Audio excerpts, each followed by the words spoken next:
5 години затвор доби Бојан Јовановски, познат како Боки 13 во повторената судска постапка за случајот Меѓународен сојуз. Скопскиот кривичен суд повторно го прогласи за виновен за кривичните дела измама и перење пари, а казната е речиси преполовена за разлика од првото судење кога беше осуден на 9 годишна затворска казна. Но оваа казна апелација ја укина и го врати случајот на повторно одлучување. Боки 13 денеска не се појави во кривичниот суд да ја слушне пресудата. Неговиот адвокат пак најави дека ќе поднесе жалба. Се игнорирани сите докази кои одат во прилог на обвинетиот, тоа е дека се склучени договори со одложен услов.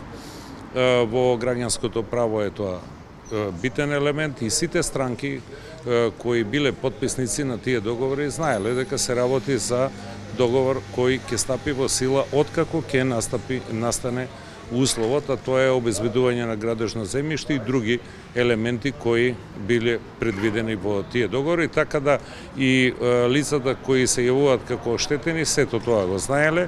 Во повтореното судење намалена е казната и за Јасна Ерцеговиќ. Таа сега е осудена на 2 години затвор.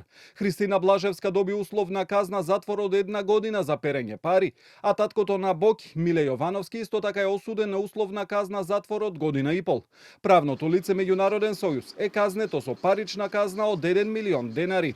Овој случај се однесува на злоупотреби преку истоимената невладина организација, при што според обвинението кое што беше поднесено во 2020-та, од бизнисмени биле измамени парични средства за наводна изградба на социјални проекти и домови за стари лица. Во првичната постапка, пратеничката Фросина Ташевска Ременски доби ослободителна пресуда која апелација подоцна ја потврди.